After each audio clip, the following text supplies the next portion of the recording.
Hello guys, welcome to today's video. Today we are talking about food. So first, I want you to look at these pictures. Do you like these foods?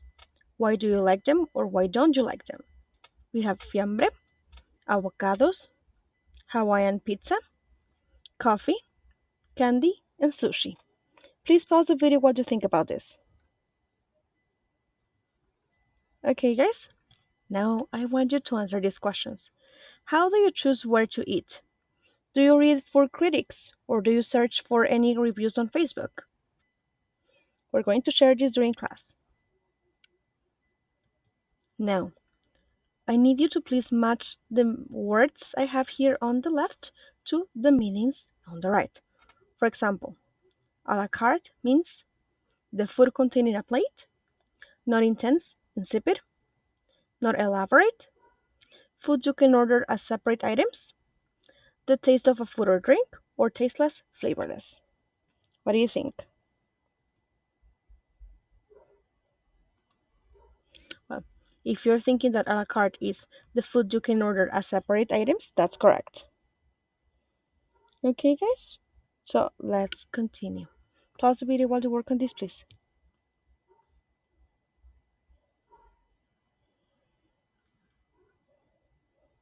Okay, guys? Now we are going to check. Bland means tasteless or flavorless, so there is not a distinctive flavor in the food. Dish is the food contained in a plate. Flavor is the taste of a food or drink, if it is sweet, if it is salty. Mild means not intense, insipid. Plain, not elaborate. Okay, guys, very good. Now let's go ahead and match the meaning of these words. Please pause the video to work on this. Okay, guys, now we're going to check. So plate means a round flat dish, usually made of china. So china is the material that it's usually white and it breaks quite easily. Serving is the quantity of food for one person. Subtle means delicately complex. Stodgy, uninspired. Three course means the three parts served one after the other. This is talking about food. And unmistakable, something that is very distinctable that you cannot mistake for something else. Okay, guys, very good. Now let's go ahead and go to student book page 62. You're going to listen to a food critic, and what I want you to check if is the sentences here are true or if they are false. Please pause the video to read the sentences. Okay, guys, now that you've finished reading, we're going to listen. Track 1.54. How did you become a restaurant critic? Well, I've been working for newspapers for more than 20 years. I started out as a journalist when I was 23, and I've worked for several newspapers since then, including this one. Then, when the last restaurant critic retired, I was asked to take his place, and I've been doing it for the last 13 years. How can you do this job and stay so slim? Yeah, that's a good question. I mean, I eat out 2 or 3 times a week.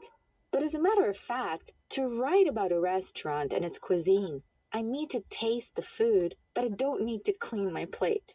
When I'm covering a restaurant, I always take 3 friends with me. Everyone has to order a different dish. So then I taste about 2 bites of everything on their plates, and then I eat the same amount of food on my plate. Then I stop eating. And that's not just so that I stay slim, it's so that I can remember all the different flavors. Do you take notes? No, I don't write anything down because I don't want to draw attention to myself. So while I'm eating, I'm making mental notes about the restaurant. How does the room look? Is the lighting too dim, too bright? Is the service efficient or is it slow? How is the food presented? Are the waiters doing their job well? Do the customers look happy? Then, as soon as I get home, no matter how late it is or how tired I am, I write down my impressions. I write pages and pages of notes. You must be pretty well known on the restaurant circuit. Do you wear a disguise? What, like a wig? No, I couldn't do that. Like I said, I've been working around the Washington area for some 13 years now, so inevitably, I do sometimes get recognized. But by that time, it's too late for the management to call in another chef or change the serving staff. Do people get upset if you give them a bad review? Oh, yes, but the bad reviews are the most fun to write. Once, a restaurant owner called my editor and threatened to come in with a gun. I don't think he did in the end. Who pays for your food? The newspaper pays for the food. Nothing is accepted for free. Have you had any particularly good or bad experiences that stand out in your memory? There was a waitress who tripped and poured my son's dessert and a glass of wine in my lap. I wasn't too happy at the time, but I managed to see the funny side of it later. But there's one thing I really hate, and that's when the waiter keeps asking, "Is everything all right?" Good, experienced waiters never ask that. They don't need to because they can tell if everything's all right just by looking at the customers' faces. Have you met any rude waiters or waitresses? I've experienced every kind of waiter and waitress: rude and moody, chatty and enthusiastic, and overfamiliar. The best waiters are those who are attentive but not intrusive. I can't stand those waiters who squat down beside you to take your order and then proceed to tell you their favorite items on the menu because they ate it on their vacation in Italy. This kind of invasion of your privacy is totally unacceptable. What's the best meal you've ever eaten? It was in Italy, in Umbria. I was traveling with my husband, and we stopped in a very rural place where we had the dinner I'll remember for the rest of my days. Olive oil pressed from the restaurant's own trees, lamb with so much flavor that it defines what the meat should taste like, wonderful bread, handmade pasta, local wines. It wasn't a formal restaurant, but I've never forgotten it, and I've never enjoyed a meal more. Okay, guys, so let's check. These are the answers. Letter A, she eats out every night of the week. That's false. She never finishes everything on her plate. That is true. She takes notes about the restaurant at the table. That's false. She wears a wig to disguise herself. That also is false. She enjoys writing bad reviews the most. That's true. She always pays for her own meals. That's false. She doesn't think waiters should ask if everything is alright. That is true.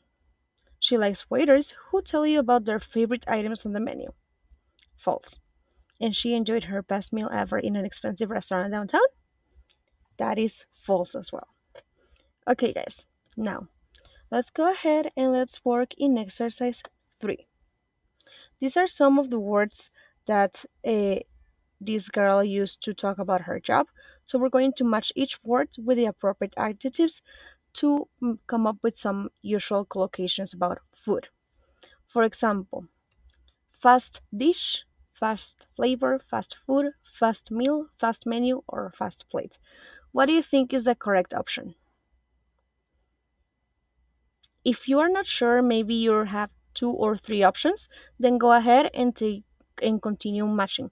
Fresh dish, fresh flavor, and make sure that all of these options can match with the option you're thinking of. Pause the video to work on this, please.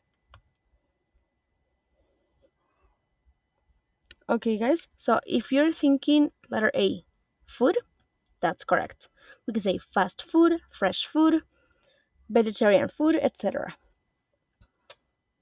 Now, for letter B, gourmet, heavy, ready-made, 3-course meal. Letter C, cold, fish, regional, vegetarian, dish. D, clean, dessert, dirty, paper, plate. Bland, distinctive, unique, flavor.